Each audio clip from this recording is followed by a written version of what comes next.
Live for the final game of the ASUS ROG DreamLeague Finals. DreamHack, give it up as we go into Game 5 of Alliance versus Cloud9. Take it away. I applaud. What a beautiful intro. There's hope for you as a host yet, good. James. It was There's hope for you definitely yet. good. Yeah. The question is everyone going to get to see our chairs? Nope. Oh, okay, they went straight in game. That was kind of a letdown, you know? Really? I was worried there for a second because they were sitting on the crowd for a while, and I wasn't sure if they were going to pop back in, but we're good to go, man. We're good to go. Last game, Batrider actually going to be picked up here by Alliance, one of the few times we've actually seen it get through this entire tournament. And honestly, S4's Batrider probably one of the most terrifying Batriders, I think, ever. Next to Bone 7. Next to Bone 7. But I mean, you think of them, I would say, almost equally, right? Yeah. Different styles. Different Yeah. styles, yeah. So honestly, Cloud9, they get their hands on a lineup that they've actually run multiple times so far in this tournament. They get silencered right now. They can. But don't you think Cloud9 would kind of... I mean, the Silencer Batrider combo is actually quite strong It is together. insane. Yeah. Do they do it, though? Do they let the Silencer get banned in the second ban phase? No. Oh, they take Rubik instead? Okay. Oh, it's going to be sweet. There's going to be some big steals this game. Man, this is my game. Finally. The Enigma has been banned. Actually, I think it's been banned in all 4 games so God. far. And I finally have my hole. Finally. With the Tide Rabbit, with the Enigma as well. You got wonderful initiation from Batrider. You got awesome stealing from Rubik. And also control from Rubik is going to be one of the bigger things as well. Watch for that telekinesis, where both Batrider as well as Rubik throwing the Cloud9 heroes across the field. If they can be the first ones to initiate in without a counter gank coming out from Enigma and Tidehunter, Alliance could walk this completely. But at the same time, Cloud9, you're running a Tidehunter, very difficult to control. You're running an Enigma, which means you're already going to be pulling a lot of money out of the jungle. If Alliance don't do something on the lanes early on, Cloud9 can just sit back and they'll win economically. I think the cool thing of this particular ban phase that Cloud9 could actually leave Silencer in the pool because they have the first pick out of the second phase. So if Alliance doesn't pick up Silencer, they could take it. And that's actually, in my opinion, pretty good because Batrider blinks in lasso, global. Suddenly the entire team's got like, well, I can't really do anything. And then you take the fight there. But whether they'll do that, I have no clue. I think the difference maker is just occurred, basically. This game, they banned the Flying Rat. It is no longer available. It's getting the respect I think it finally deserves once again. After having played against it, I think, what? At least two or three games, right? Yeah. Wait, so, hang on. Didn't we cast a game earlier? No, I was talking to Clairvoyance about this earlier, and I'm surprised that Cloud9 actually banned out the Aegis Prophet, because one major thing he said was, Batrider in middle lane doesn't seem to function anymore. To win like a CS battle in the middle lane for Batrider is really difficult. So if they're banning out Prophet Cloud9, they're assuming that Alliance is actually running that as an S4 Batrider. Yeah, but and we don't have an Admiral Bulldog here doesn't yet. need to win mid, that's the thing. Like, you always have jungle stacks to fall back on. True. So it's not like you have to go to the lane with the intent of using Sticky Napalm to out-CS your opponent. You can still push the waves. You can still max Firefly, go back, get like a 9-minute blink as long as your supports aren't being pressured in lane too badly. I don't really think it's out of the question to go Prophet Batrider, and honestly, I think it gives Alliance a lineup style that they're actually very comfortable with. I would say that last game is something also similar to that, but I think that James said it perfectly when the Riki carry it didn't work out, but that's not because I think they picked it into something bad. I think Cloud9 just trumped their pick with a better one. Yep. Well, there's Naga Siren being banned out. That's going to be continuous, actually banned out by Alliance against Cloud9, but they go for the Wisp. The Wisp will come up as the first selection into the next stage. No surprises here. Pylai's answer to the Batrider last 2. We're going to see some big saves coming out. You know that short defensive relocate that we saw EGM do last game? That was patented Pylai. He's the one that really brought it to the pro scene and show everybody else how powerful that can be. So look towards him to do it again and again and again this game. But again, we sit here questioning, what does the Ricky Maru get paired with for Cloud9? I mean, you mean the Wisp? That would be the Wisp, sorry. Yeah, what does the Wisp get paired with? I think Gyro is still a really viable option because it gives you that extremely strong late game. I don't really think you want a melee hero when you already have a Tide and Enigma because these heroes have to be fairly close proximity in fights to be able to get anything done, really. And I think a Gyrocopter, even though his range isn't fantastic, it's good enough to where you can drop things like Call-Down, you can Rocket Barrage. The bonus movement speed from Tether allows you to get into range of heroes and just blow them up. Plus the added durability of Overcharge is something that I think that Gyrocopter sorely lacks. So it's a possibility, I think, from Cloud9. In the meantime, Alliance, they get their hands on a Wraith King, a hero that I personally believe is amazing against these types of Tidehunter Enigma lineups because they drop cycle. Yeah, they drop it all on you, and then you're like, okay, well, come at me again because I'm up. And you got no way to really stop him from doing that. Like the accounts we mentioned before, like Nyx Assassin as well as Lion, but Cloud9 can't fit them into their draft right now because they've already shown both of their support heroes. Or here's the thing, if they pick an Invoker and do it across Wex like Bone 7 did, True. EMP Tornado is a thing that Wraith King has to be worried about. I think the bigger thing for me is when you see Rubik and Enigma, you know it's going to be a weak lane. Weak lane in the sense that Enigma is stuck into that jungle. So if you run an offensive tri-lane, you can shut down that lane quite hard. And Wraith King Rubik, that's an opening for an offensive try. Should Alliance take that direction, but Luna? This is going to be really difficult for Alliance to repel. Like Enigma coming in with high-level conversions, with Luna with some with the bonus damage coming in too, with a Wisp buff up. I want to see the AA, like right now from Alliance. Yeah.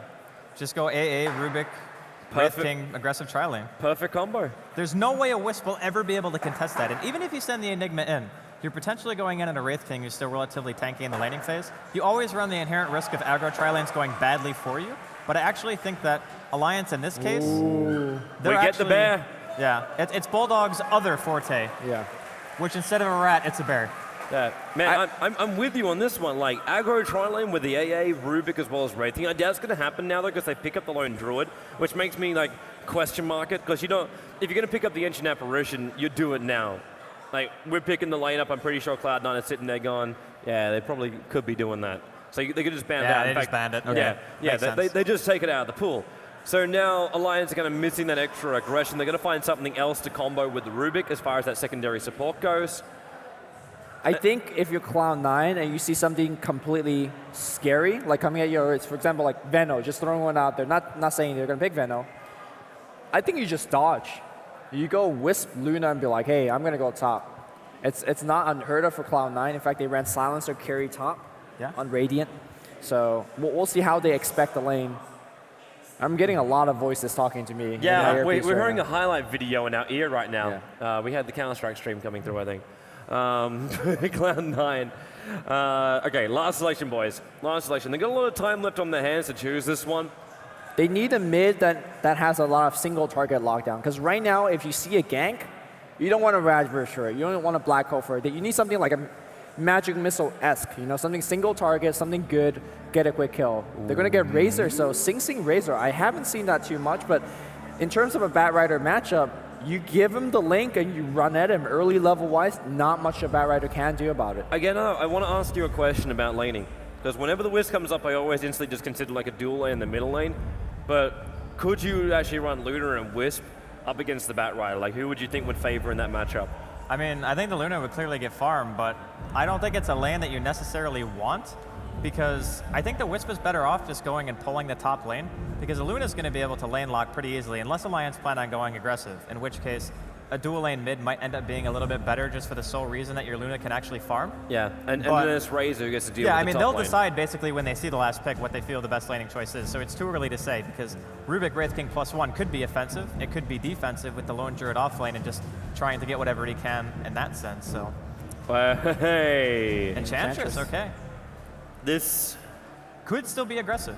It could still be aggressive, but you'd have to be very, like, this would be from Alliance, like a movement straight past their Ancients, straight into the dire jungle.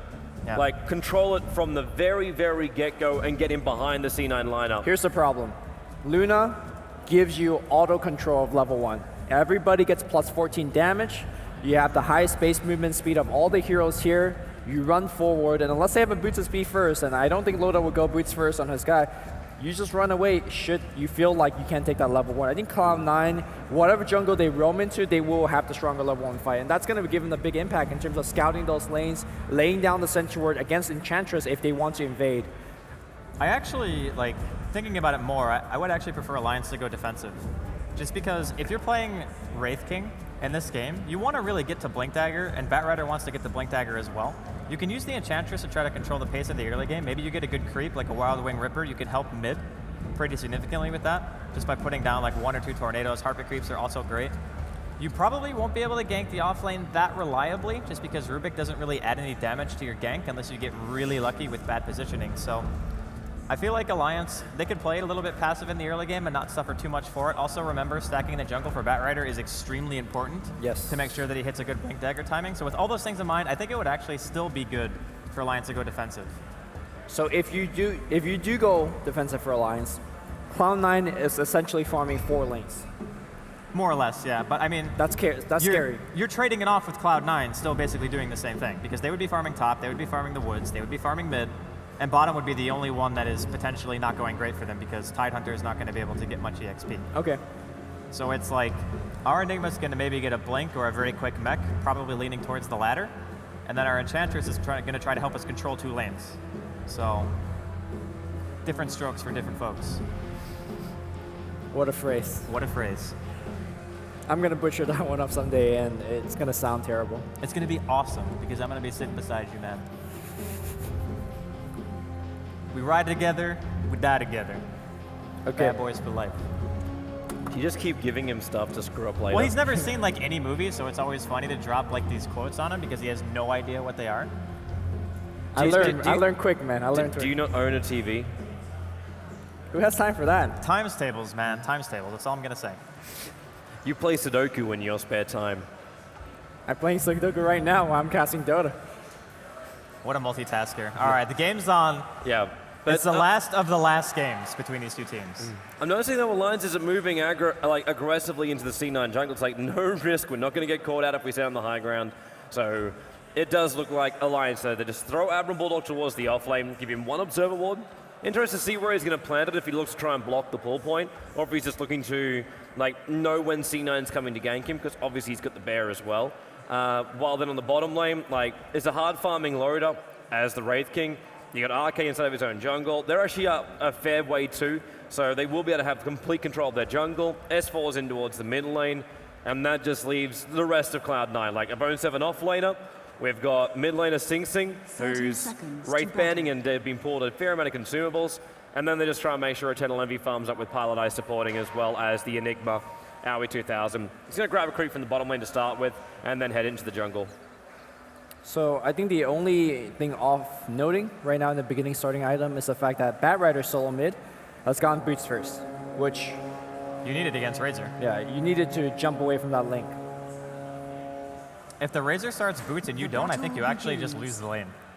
But I think the big thing to point out for that also is that when your Enchantress come in and gank with your Napalm slow, your Firefly is actually going to be quite a big deal. Yeah. Yeah, that's also true. I think overall, it's going to be a pretty passive early game. I don't really see much happening here, especially with an Enigma on one team. The Enchantress is probably going to try to make a little bit more happen on the side of Alliance because they favor their lanes so much more, but we'll see. The Observer Ward up on that top lane, it is just one so Admiral Bulldog can know how close he can get. And Pilot Eye is actually just sitting here, quite visible by it. So there's no real way that Eternal Envy and Pilot Eye can bring down Lone Druid, but you actually see their focus. It's like Eternal Envy is giving up farm for this just to bring down the Lone Druid. Like, that's their focus here. Bring down the bear, force it off the lane. While in the middle lane, EGM, Haste Rune, this could be an opening right now. Sing Sing, he's already used a static link, and then the Sticky Napalm's up. It's actually 8 stacks on Sing Sing. First with blood. The Firefly. Oh my god, that's that damage! That's first blood. Alliance are in, and they have the advantage. 8 stacks on a Razor.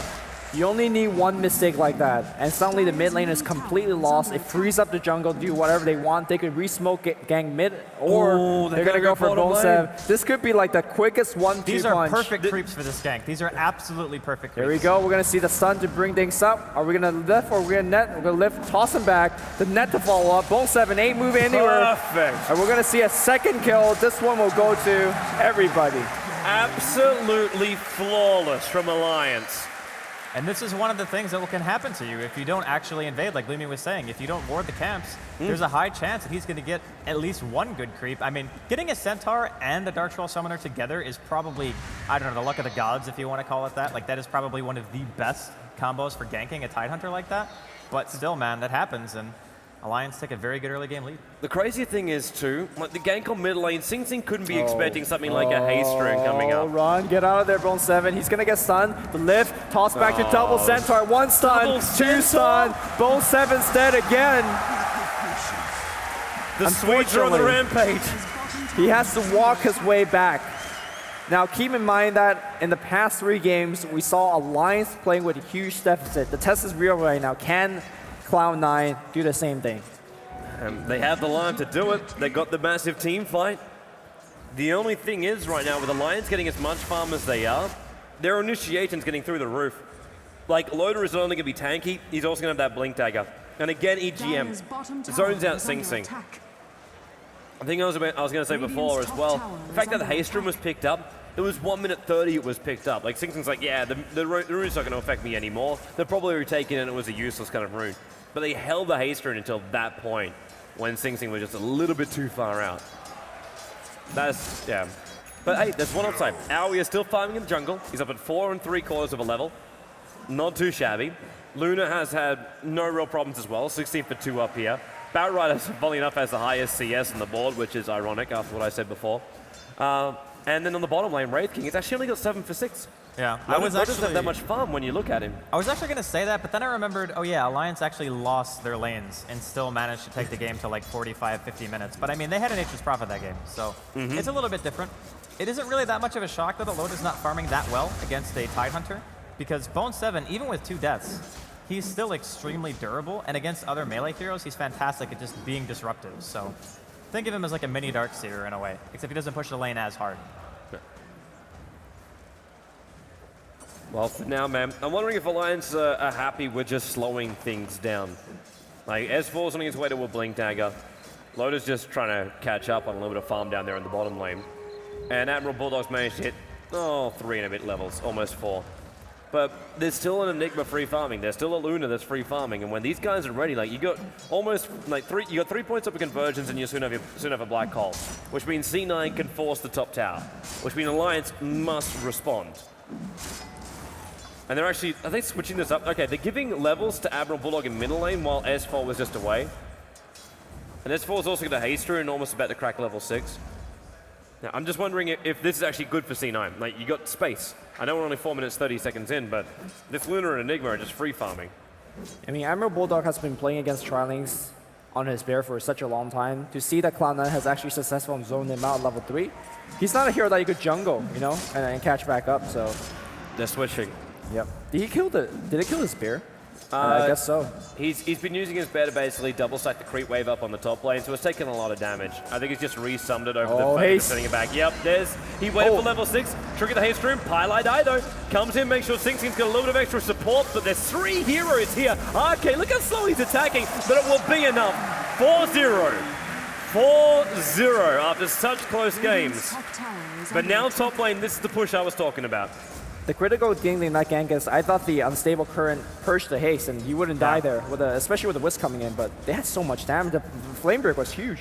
Well, without the haste turn, he doesn't get in range to use the lasso, right, without Blink. So I think it's just get in range for your Rubik to stun or somebody else to do something and you get the kill, and they did in fact secure it. Here comes TV Wraith King, can't fight him. There's support coming in through the rear as well. Wisp is here with balls, they're going to kill off Loader here. Well, he's got ult, so. No, that's true. Right, do you want to fight it? Slow. They're going again. They're going again, but Rubik's come in. Fadeball, Pylai so low after Loader got the Hellfire Blast off too. He's got mana in 2 seconds. EGM in range for a telekinesis almost, but Batrider, in the meantime, he's going down to Sing over the ancient area. The Static Storm finally C9 get themselves off the mark. That's a big kill, because I'm sure Batrider was working towards his Blink Dagger. The solo kill gives him the experience in terms of a retreat. And now it looks like with that rotation, we're going to see a 1v1 on the offlane. I think Tidehunters will still do okay, thanks to Anchor Smash. Yep.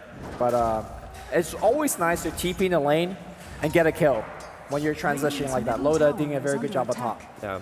I'm just surprised that Sing was able to pick up that solo kill over on S4. That's a big thing now. EGM coming in close. The lift's over on Luna, but Pylai Die in there again. As Aoi, he's got Black Hole available. And there you go! 3 of the flame break. S4 comes in, cancels it up, but Aoi 2000, he's burning! He's down! They've lost 2. They lose 3. Tidehunter's only just alive in the bottom lane as well. But Alliance, the cavalry come over the hill. Sing Sing's now moved down towards the bottom lane to help Bone 7 though. Admiral Bulldog is healing up while hiding in the trees.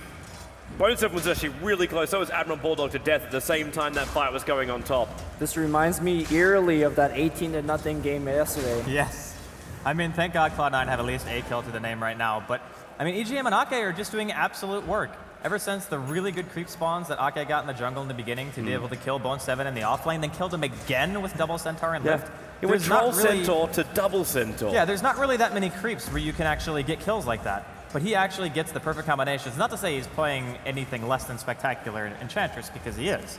But just the movement so far in combination with the creeps that he's getting, and it's like the best of every world. And look what he did. Like, I'm talking about like Enigma pulling a lot of farm outside the jungle. How he won't know about this, but he's basically sentry warded up 2 of the camps already. I think when you're having such a big advantage, you can spend that 200 gold and do that. But on the side of Cloud9, I don't think they have the resource to go for that D ward. This is really scary, man. S-Force almost got his blink at 8 minutes in. And that was with him starting boots, which I think is fairly greedy. I know you're against a Razor, you kind of have to do it, but it does set you a little bit farther back than normal. And honestly, the blink dagger coming up soon means that Envy is going to be having a really, really hard time feeling safe farming. Yeah, Pilot died not close to that level 6, so the defensive relocate, not there yet. At the same time, though, Tide's better pick up his level 6. Like, he's doing a double, like a 2-level anchor smash to try and bring down Ancients with a DD rune. And he's about to crack level 6 and Arcane Boots, so at least he's got something to fight with here. Like, he's going to be better in the fight. It's actually, the C9 have something in the fight beyond a black hole, which, as you can see, was very easily stopped. And they bring in more support top lane, EGM again. And Fadebolt, one of the greatest things, just to pull the creep wave off the tower. If they're going to push this out, they got to use Enigma as well as the Luna to bring down this tower. I think the CSGO community are actually sharing our excitement right now for the game. Like, it's an extremely tense situation right now for Cloud9. Are they going in for... Oh, this is actually smart, but it could also really hurt them if Alliance just even scouted out. It's so risky because the Batrider timing is coming right now. Oh, they smoked inside. He's gonna see it. He knows, he knows. Did he get close enough for it? Here's the thing, if you're Sing Sing, that's your job. Zone him out, don't let him blink in. He did move to the front lines though, but he's still worried about getting lassoed. And now there's the attack. Look at the damage to S4. That's huge.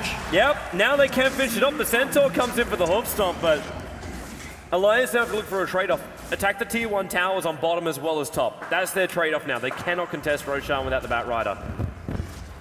It's these Roshan fights that always break Cloud9 though. Remember the one that they fought without the mech? Yeah. I think this time it's going to go a little bit better because they were able to kill the Batrider. And they're going to defend the towers too. They use fortification, but they're going to mass TP top lane if they want to stop Loader from bringing the town. Loader just got his ulti off cooldown again. Oh, he denied the Aegis! What? Okay! What? He denied the Aegis! The troll was in! The troll was in! No second life for you! Oh. Okay, please have mercy. No mercy is given. Loader is running away on this top lane. Envy, they are not going to be happy with this. And the Swedish crowd is loving for it. I'm completely speechless right now. That Aegis actually took so long for anyone to pick up. It was on the ground for like 2 to 3 seconds. That's almost unheard of. Yeah. I think that's a tilt move. Like, I'm not sure how the Cloud9 camp is doing right now in their team speak, but the stuff of champions, like, you know what?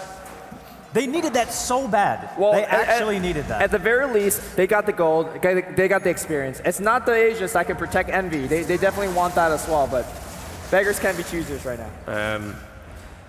They still have the advantage from killing off Roshan, right? Yes. And they got the Blink Dagger for the Tide Hunter now up and running. So there's chances for aggression to come out from Cloud9. And if they win the next fight, then maybe they can forget about the denial. But it's going to be one of those things right now that it like sits with you, like KOAXY, you can never live it down. But this is now 11:30 in, and they'll look to push out towards the tier 1 tower on the top lane. And it looks like C9's not going to stop this. The tower's so low anyway, the committing to a defense, it's going to be rough as it is. So they just let it go. But on the bottom lane, another tower's been brought down. The Lone Druid is down here with the Enchantress. There's no big army behind him though. And Pilot just holds him off solo, but the tower still goes the way of Alliance. I almost want to say that since the momentum is going so heavily against Cloud9, if they lose like one fight, the last two is going to come right now. In, there's your Ravage. S4 and the Bears locked here. Envy loses beam. S4 and go down again, but he's Firefly. Got haste. He's got haste running away. Singsi, he evades a plasma field. He didn't even get hit by that one. And Singsi's like, what do we attack? There's a bear. But that's it. That's all they've got. Wow. The speed of that Batright. That's the second time he's gone for a lasso with a haste rune. The second time with a blink dagger. I mean, the fact is, both teams get away with no deaths, but because Alliance just killed 2 towers, clearly, they're coming out ahead. I mean, Wraith King got one, Lone Druid got the other. There's only one tier 1 left standing on the side of Cloud9, and it's going to be mid. I think Alliance right now, the game is actually insanely close in terms of overall golden experience. Like, disgustingly close for 13 minutes in. He's getting close towards Envy, but not close enough. Well, he's got Pilot that backup. The Wisdom's always there to take one for the team. That's true. So, but you still want him to take that one for the team. Yeah. Take off the relocate gank, because even just bringing Luna in for a full Eclipse, if you can isolate just one hero out with that, that's just a quick kill, back to Ancient farming, and you just keep going with it. Surprising to Alliance, like, there's no Sentry Ward here, so Alliance actually haven't blocked up the Ancient stack again. With both the Tidehunter as well as a Luna, I thought that would be pretty high on the priority list. Again, I feel like this game is such on a fine edge that if Cloud9 has anything going against them for like one fight, they lose one fight, I think the game is almost out of reach, because if you look at the tier 1 towers on Alliance, all fairly healthy, and it's up to Cloud9 to stay alive. Meanwhile, if you're Alliance, you're sitting pretty, because Wraith King, every time he's joining fights, he's doing work. Midas is rolling. He's almost to that blink dagger, and once he gets to that blink, Envy is just going to die all over the map. Or probably die with it if he's going to relocate. See, I'm still not thinking that, like, Alliance have this anywhere near the bag. Like, you're still going up against Enigma Black Hole, Tidehunter Ravage, the ability for Razor to take every bit of DPS that Wraith King has. Good luck having any kind of crit with that. Not to mention the Bears might also be the victim of this. And then you got a Luna. Like, a Luna has got 1,600 gold, there's no BKB yet, but he's got the buff up from Pylite Die, a lot of mana spam because of this as well. And this is the classic era of C9. This is the classic Wisp combo they like to run, because they know just how powerful it makes him during these early team fights. I think the Tidehunter Ravage in this game is going to do a lot less, at least in the early game, compared to what we've seen so far. Because unlike the heroes that we've seen from Cloud9 in the past, you don't have the early game burst damage of, for example, Jakiro, a Brewmaster from the last game. At the same time, though, you don't have the immunity coming out from the Alliance guys. Like, you got Blink Dagger first from Wraith King. I mean, we saw Batrider getting lasso, but he just walked it off. He got a haste rune, obviously. No, it's just smoke. It's just smoke movement speed, not again. He's not that lucky. He's got Invis this time, so I mean, he could activate Invis and tank a Ravage. The Spirits are looking for him. The Napalm stack comes out, and Luna, he's pretty far up right now, but the Firefly, most of it's been worn off, and the rest of C9's on the way. Aui's around the rev, and there goes your Ravage. 3 heroes and a bear, almost caught out by that one. Wraith King's up a little bit further, but they're coming down. They bring down EGM. There's your Invis rune being used. Out to safety, but, well, Luna, he's deep inside, but the Wraith King ultimate, the reincarnation, comes back up again, and he instantly blinks himself down. Back to the safety of the rest of his teammates. The bear may not be so lucky right now. Running away, but he keeps getting hit, so he can't recall it back in again. And S4 actually back into Firefly. Is he looking for a reinsert now?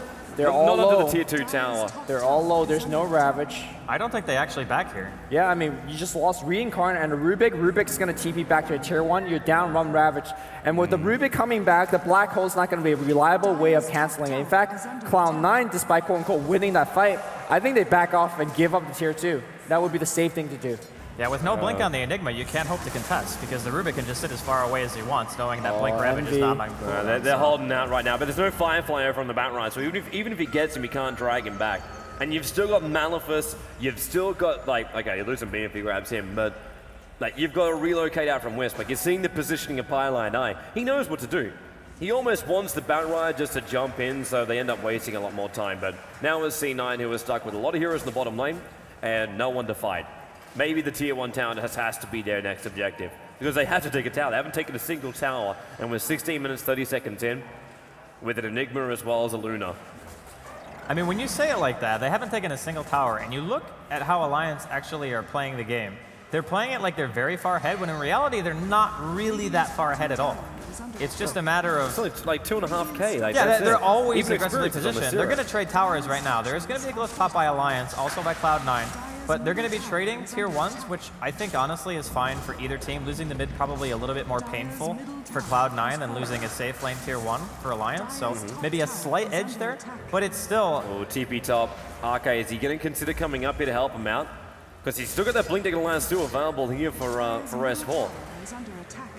And Sing Sing's very close. Yep, there's your Firefly. He's just mopping down the creep wave. The support's not coming over because Wraith King is already blinking up towards Eternal Envy. And Envy, he's right on top of him at the moment. Pilot Eye is here to support him. There's your Lucifer Beam, Tidehunter, Ravage, still 10 seconds on the cooldown. Cannot get close enough for the initiation, but Black Hole as well as Ravage is up, plus the mech is available with Blink Daggers, with a fresh Yasha over on Eternal Envy. They have a lot of things going their way. And Razor, he's actually only 250 gold, so thereabouts, away from having his Aghanim Scepter. I think having Aghanims on Razor is going to be a pretty big deal, not only for him getting tanky, but also Razor's one of those heroes that if you disable him, he doesn't really care. Obviously with Static Link, having the Bear to always drain damage from is just kind of freebie, as well as against the melee Wraith King. We'll talk about that later, because a gank's coming. It's horror schmuck. And I have a feeling that a Black Hole is coming as well. So Toby. It's going to come the way of the Wraith King if they see him. Now they see him. It's like, it's an easy pick-off. There's no ultimate available. There's no Black Hole required for this one. It's a Blink, Anchor, Gush, Maleficent, and then Plasma Field. That's all that's really required, and Loader is gone. They can save the Black Hole for now. The Black Hole probably won't come from Owlie until he decides if he wants a BKB or a Blink Dagger. If it's a Blink Dagger, you'll see a straightaway smoke again from C9. Actually, what do you guys actually think? Like Blink Dagger or BKB? I think actually, like BKB doesn't really give him much. Yeah. I mean, sure, Like Lone Troll and Baron are like the only two that can stop him, but they have to come in basically melee range in order Well, to do so. yeah. Rubik could stop it too. Steal the Black Hole and but you answer right steal back. through BKB. True. That's the thing. exactly. And maybe an Enchantress Creep.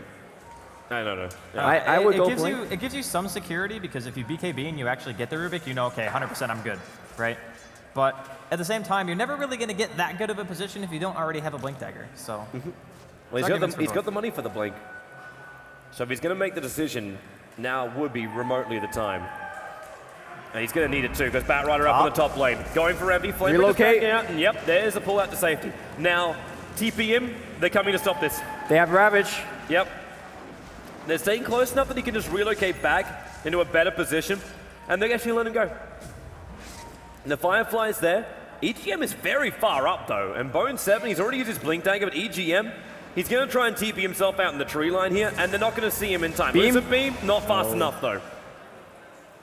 that's actually fairly important because EGM at 19 minutes in is only 700 gold away from a Blink himself, which is going to be massive because being able to steal things like Eclipse, Ravage, Black Hole, I mean, you can do so much in this game as a Rubik, and there's not many heroes who can actually jump on you directly, which is a really nice feeling as Rubik, because a lot of these lineups, they go like mass blinks and just dump everything on a Rubik, but really the only thing that you have to watch out for is Ravage. Blink 4 by Loda, looks for a stun.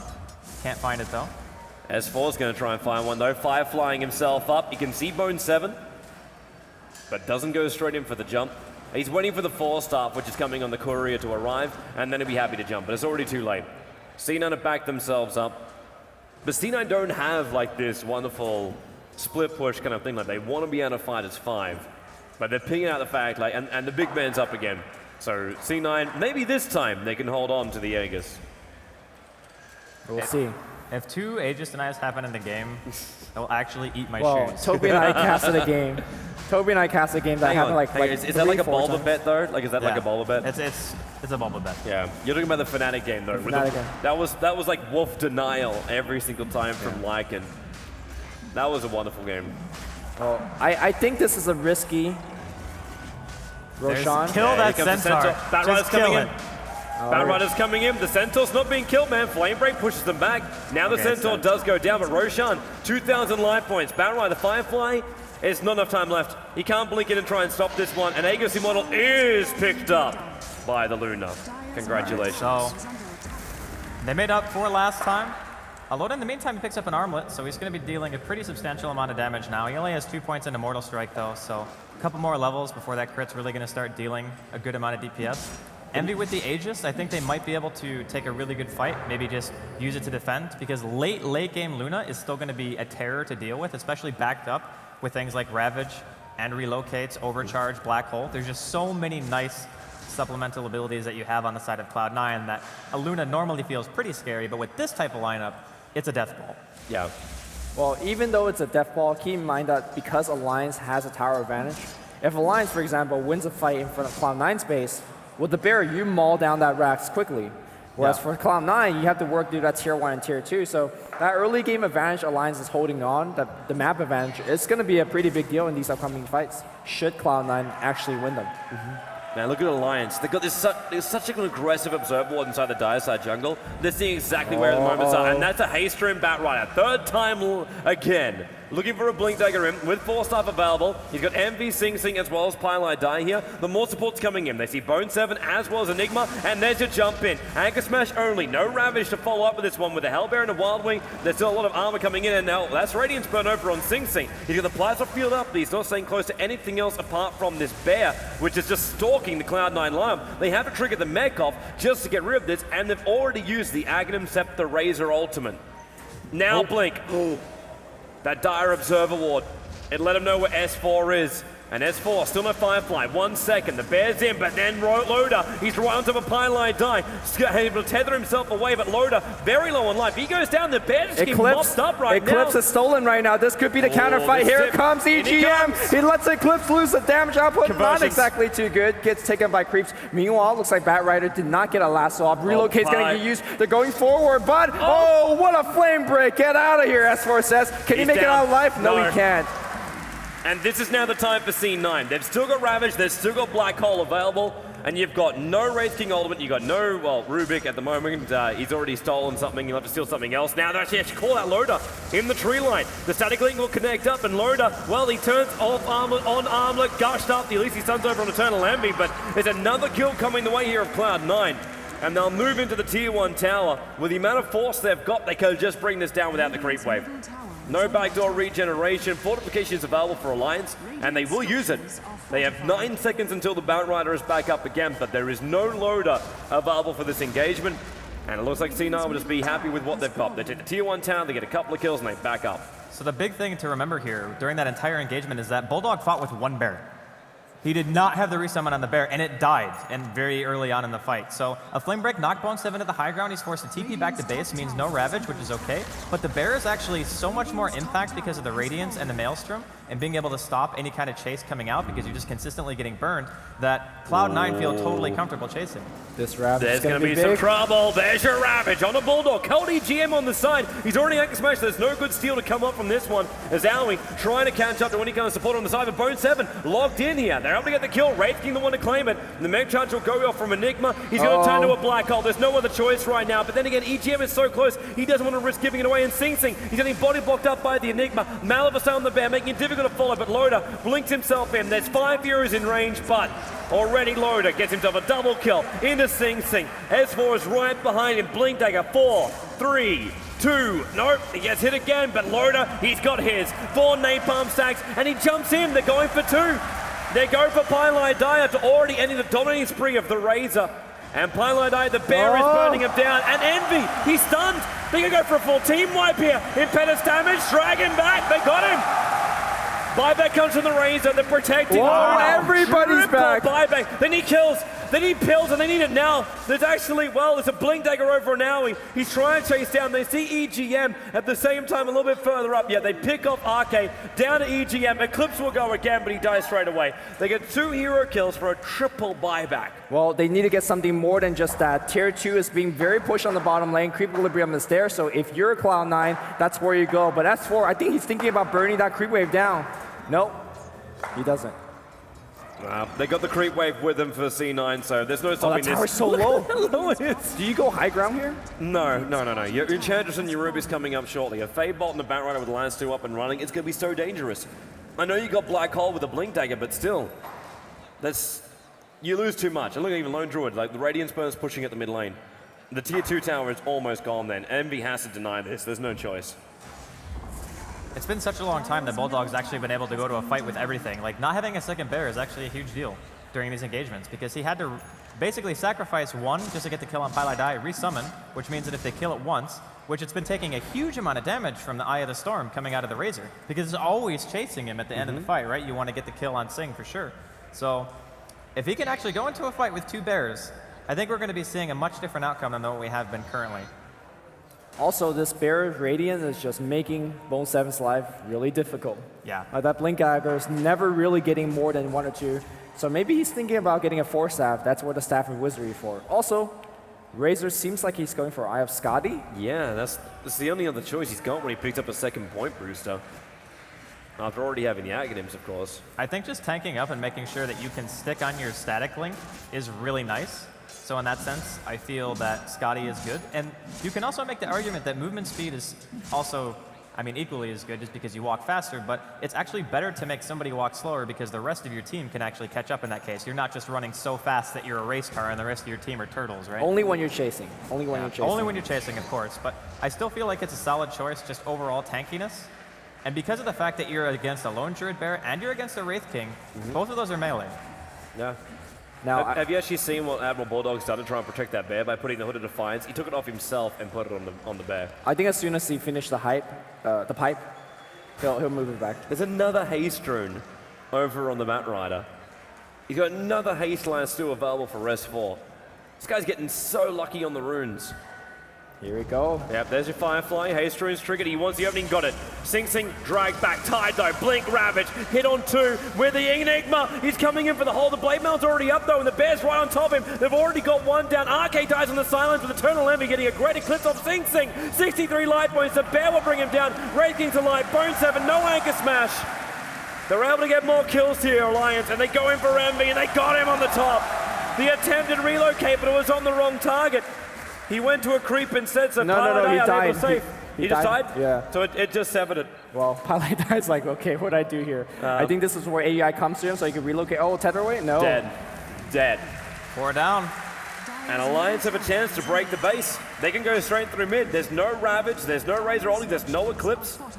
The only thing they have is Enigma Black Hole, which was not used, but he needs a Luna to follow up. And with no fortification for C9, they cannot buy the time required. Those buybacks previously hurting them because the respawn time is so much longer. Enigma essentially not doing a single thing in these fights because Rubik is always hidden. You Black Hole, you get a stolen, you get your games. Tied. He's got to blink him. Anchor smash him, just Midnight Pulse and keep him out. But Bone 7, look at the damage. The 4 stuff has to be used to put him out to safety. The Mealing Ranks is gone. The Enigma can go right now. There's 3 seconds left before Luna's up and running. Razor's alive, but Alliance got what they came here for. Objective-based gaming, melee ranks, and back it up. Safety first. What Pylai did in the start team fight was hiding behind Eternal Envy because generally he's the go-to target. But Sing Sing getting kind of caught out there is unfortunate event for Cloud9. Alliance at this point, with that racks being broken up, I think you slow the game down. You go for the map control game. Take down the tier 2 top, take down the tier 2 bot, secure the next Roshan. It helps when you have the big creeps streaming down the mid game. But the answer to that, I think, is if you're Luna, you split push. Because normally you say, all right, there's a bat, I'm scared. There's a Blink Wraith King, I'm scared. In this case, you have a Wisp. You split push. If you get ganked, Wisp tanks it for you. I'm actually really surprised about S4 for all his last twos, for all his initiations. He's got very little money on him. Like, he's 247 on the board, and he's sitting at the 6th highest net worth right now. There's no BKB coming, and we're 30 minutes in with only Blink 4 staff on a Bat Rider. This is really going to be more problematic for him as he tries to get out, because the Lucent Beams continue to interrupt him. He can't just be the guy who drags him back when the Tide throws a Ravage off. He's not that kind of guy. I feel as though he's playing the sacrificial lamb, though, because if you look at the last fight and how it unfolded, Admiral Bulldog was completely unscathed after everything had already been dropped, more or less, right on S4. So if S4 dies after having used all of his skills and pulling somebody out of position, then so be it. But you have to worry about 2 Radiant Spares, a respawn on a Wraith King, who also has a significant chunk of farm, and a Rubik.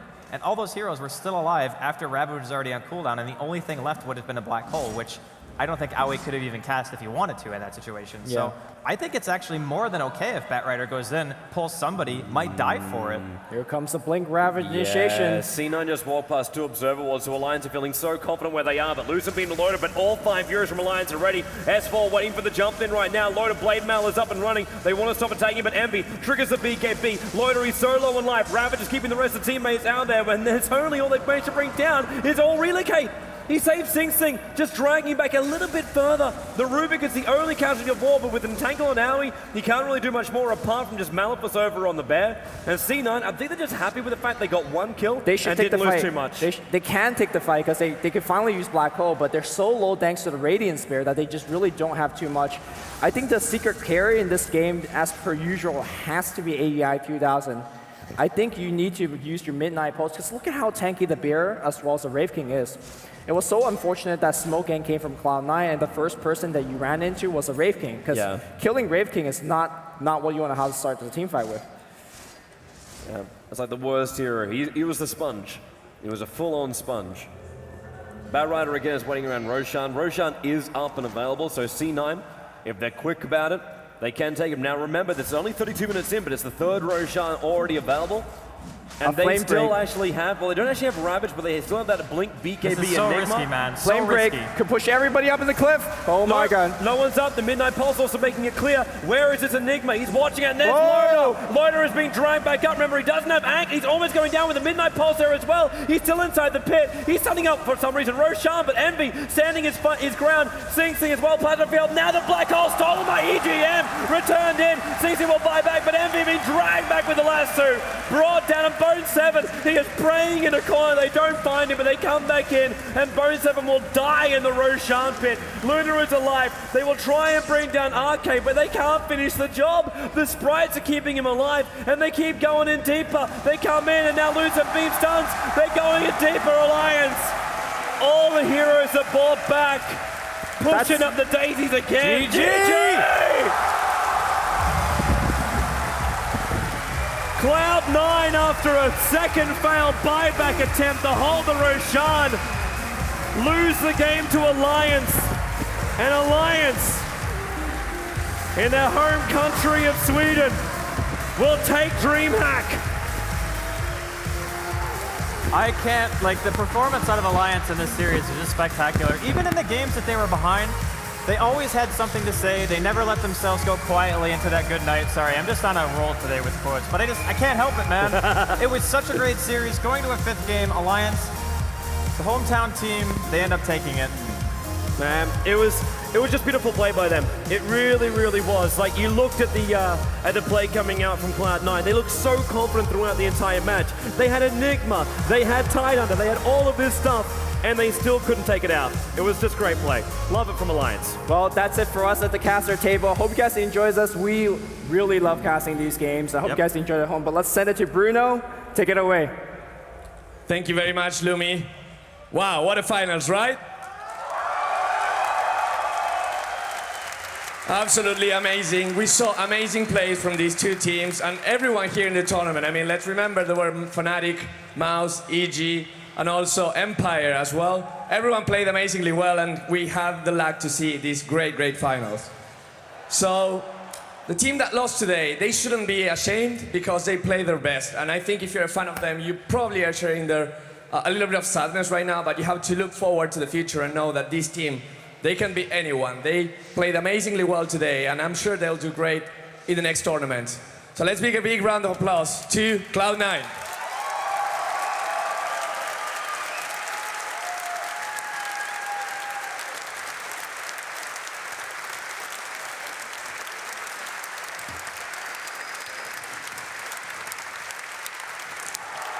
So, quite a crowd. You guys did your best, and you're getting home about $40,000, give or take. I just want to say, like, you really played amazingly well throughout the tournament. You got here and you got 3-2, but could have won there. I want you to tell the people here, coming next, there's some few other tournaments, the international leagues right around the corner. What will they expect from Cloud9? What should they expect from you in the next tournament? First place. I like him. He's a man of few words, but he knows what he wants. Ladies and gentlemen, once again, a big round of applause to Cloud9.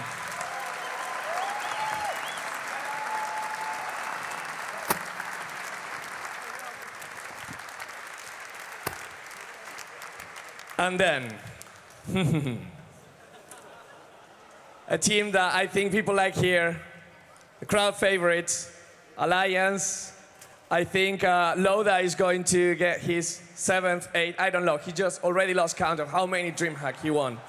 But they're here once again, just like last DreamHack summer. Let's give a big round of applause to the team Alliance.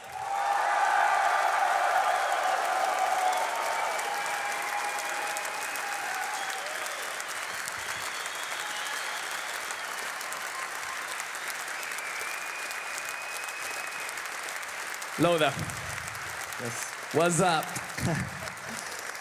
Well, I feel so great right now. Do you? Yeah. Do you guys? Yes. Good? Great. Normally I ask you a question here, but it's just like, I want to give you time. Like, this is your stage. You're here, you have a mic, you have an audience, they love you, they do. Just go ahead. Okay, I'll take this in English since everyone is not Swedish, I think. We really couldn't have done this without you. Like having the crowd on our side and having such great support from everyone just made this tournament amazing for us. And yeah, this was so important for us as a team, and it means the world to all of us. So thanks from the bottom of my heart. Thanks to you guys. Loda. I do have one more question for you. I don't know if you know, but DreamHack had this tradition with DreamHack Open that, like, last winter started happening with Dota 2. Yeah. You will have champagne bottles to pop. Oh, really? Then S4 can pop it, I think? I don't know if you practice this. I don't know how you feel about this, but I want to see how you do it. In case you don't know, you first shake it, then you open it, okay? Sure, sure. Ladies and I'll do my gentlemen, best. $70,000, Alliance.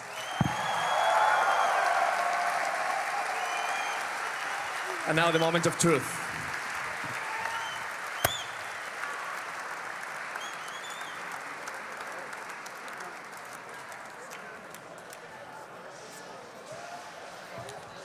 I want to see some noise. I want to see you cheering for them to actually do this right.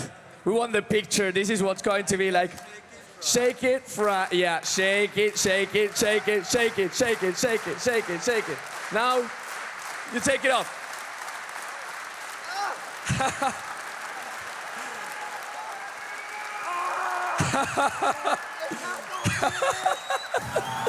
There we go.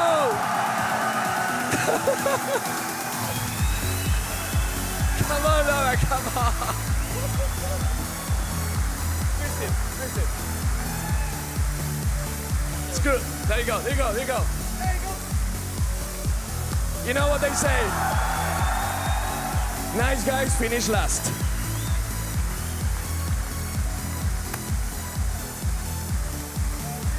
Woo! Sure. Special shout out to our family who's been here supporting us during the final game, and of course a special shout out to our sponsors HyperX, Monster, XMG, PlanetSide, and Axe, and especially to the sponsor that gives us our great peripherals, Logitech. Thank you, everyone. He knows them all. That's a person that's prepared, people. Some other real, he knows them all. So, in the same vein as Loda, I want to, first of all, thank the casters there. I know they're there. Hi, guys. Lumi, Andy. They've been there like long days. They've been amazing. A special thanks to Toby that came to cast the finals, and I think he knocked it out of the park. So, shout out to you, Toby, as well. That's more like it, yes. And of course, this wouldn't be possible not only because of DreamHack, but wouldn't be possible without the help of our sponsors. We have ASUS, ROG, we have Rocket as well. They did an amazing job. We're really happy here. But also, the other sponsor that we didn't name so often, it's actually you guys. You guys that bought the compendium, you guys that increased the prize pool. We started with $100,000, but we ended with almost $270,000. The biggest prize pool after TI, which is quite an impressive thing, even though TI is 10 million, but we'll get there someday. So having said that, thank you on my behalf. It's been amazing. You're an amazing crowd. I love being here, and I hope to see you all later in the year. But you have to promise me, not promise me something, actually, you have to answer me something. Are you ready?